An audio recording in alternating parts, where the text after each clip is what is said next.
casino đây là một màu của màn lòn vư đi mấy bé ơi nè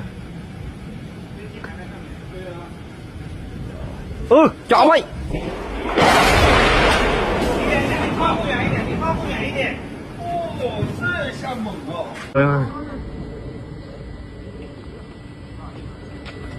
mau đi ơi mau vinh mà tên về nó mới tiệt rồi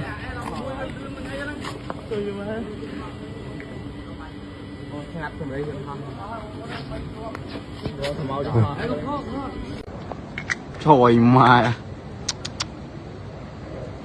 tích mà vào màn chơi bị bay chơi nè mà crop tiếp đây mấy crop này mót bên sau lại casino